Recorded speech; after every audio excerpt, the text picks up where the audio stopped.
বৈশাখের শুরুতেই তাপমাত্রার পারদ ঊর্ধ্বমুখী। দেশের বিভিন্ন অঞ্চলে বয়ে যাচ্ছে তাপপ্রবাহ। বেলা বাড়ার সঙ্গে সঙ্গে বাড়ছে গরমের অসহনীয় তীব্রতা। এতে বিপর্যস্ত হয়ে পড়েছে জনজীবন। তাপদাহের কারণে বাড়ছে রোগবালাই, হাসপাতালে তৈরি হচ্ছে রোগীদের বাড়তি চাপ। দেশজুড়ে 3 দিনের হিট অ্যালার্ট জারি করেছে আবহাওয়া অধিদপ্তর। পরিবেশগত এই বৈরী সময়ের কারণে শিক্ষা প্রতিষ্ঠান 7 দিন বন্ধ ঘোষণা করা হয়েছে। এদিকে চুয়াডাঙ্গায় তীব্র তাপদাহ রূপ নিয়েছে অতি তীব্র তাপদাহে। গত কয়েকদিন তাপমাত্রা 40 থেকে 41 ডিগ্রির ঘরে ওঠানামা করলেও এখন পারদ চড়েছে 42 ডিগ্রির ঘরে। এদিকে চুয়াডাঙ্গা, গাজীপুর, কুষ্টিয়া ও পাবনায় হিট স্ট্রোকে গতকাল 4 জনের মৃত্যু হয়েছে। 1, 2, 3 ঢাকায় জমি জিতে নিন 100% ক্যাশব্যাক সহ 20 কোটি টাকার পুরস্কার। আবহাওয়া অধিদপ্তর জানিয়েছে, চলতি সপ্তাহে তাপমাত্রা কমার কোনো সম্ভাবনা নেই, বরং বাড়তে পারে। দর্শক, রাজধানীর শ্যামলী শিশু হাসপাতালে রয়েছেন সহকর্মী দীপ্ত চন্দ্র পাল, সেখান থেকে সরাসরি যুক্ত হচ্ছেন তিনি। দীপ্ত, জানাবেন যে চলমান তাপদাহে কি কি ধরনের রোগে আক্রান্ত হচ্ছে শিশুরা এবং হাসপাতালে চিকিৎসা সেবার কি অবস্থা?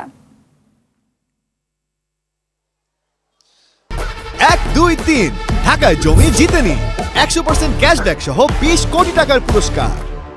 হাবিব, আপনি যেমনটি বলছিলেন যে এই যে বৈশাখের শুরু থেকে কিন্তু তাপমাত্রার যে ঊর্ধ্বমুখী যে পারদ যে বাড়ছে সেটি কিন্তু অব্যাহত রয়েছে এবং আমরা আবহাওয়া বিষয়ে কথা বলেছি, তারাও কিন্তু এই তাপমাত্রা কমার বিষয়ে যে সুখবরটি সেটি কিন্তু দিতে পারেনি। তারা কিন্তু জানিয়েছেন তাপমাত্রা আরও আগামী 3-4 দিন কিন্তু বাড়ার সম্ভাবনা রয়েছে। আমি এখন রয়েছি রাজধানীর শিশু হাসপাতালে। এই তাপমাত্রা বৃদ্ধির কারণে কিন্তু সে খেটে খাওয়া মানুষ এবং যারা শিশুরা রয়েছে তারা কিন্তু বেশি ভোগান্তিতে পড়েছেন। আমরা এখানে এসে যেটি দেখলাম, এই শিশু হাসপাতালের বহির্বিভাগে কিন্তু সকাল 7টা থেকেই কিন্তু মানুষের ভিড় এবং যার অধিকাংশ রোগী কিন্তু এই যে গরমের কারণে কিন্তু নিউমোনিয়া, ঠান্ডা, কাশি কিংবা এখন আবার নতুন করে যে তথ্যটি আমাদের চিকিৎসকরা দিলেন যে স্কিনের যে একটি র্যাশ ওঠে সেটি নিয়ে কিন্তু অনেক রোগী আসছে এবং আজকে প্রায় সকাল থেকেই প্রায় 50-এর উপরে কিন্তু এই রোগীগুলো এসেছেন এবং যা সকাল 8টায় কিন্তু আপনার এই হাসপাতালে স্কিনের ডাক্তার দেখা শুরু করেছেন। ইতিমধ্যে কিন্তু 50-এর উপরে এই রোগী এসেছেন এবং এই সংখ্যা দিনে দিনে বাড়ছে বলে আমাদেরকে জানিয়েছেন। এছাড়া যদি আরেকটু বলি, কিন্তু বৃদ্ধরাও কিন্তু এই তাপমাত্রার ঝুঁকিতে রয়েছেন এবং আবহাওয়া অধিদপ্তর কিন্তু ইতিমধ্যে 3 দিনের যে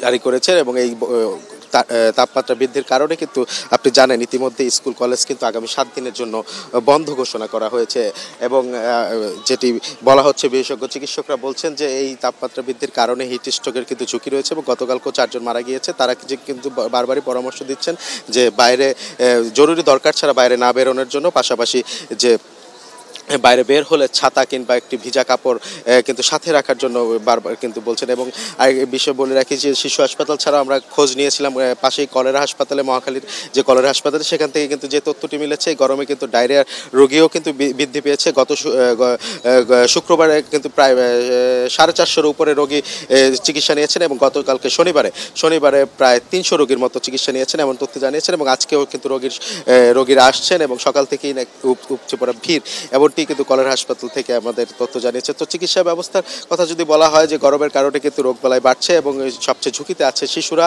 এবং বৃদ্ধরা এবং আমরা এখন রয়েছি শিশু হাসপাতালে, সেখানে কিন্তু ডাক্তাররা দেখছেন এবং তারা যেটি বারবার বলছেন যে এই গরমে কিন্তু নিউমোনিয়া, ঠান্ডা, কাশি এবং পাশাপাশি যে স্কিনের রোগ সেটি কিন্তু বেশি দেখা দিচ্ছে। তো হাবিবা, এই ছিল রাজধানী শিশু হাসপাতাল থেকে আমার কাছে সবশেষ তথ্য। হাবিবা, ধন্যবাদ আপনাকে।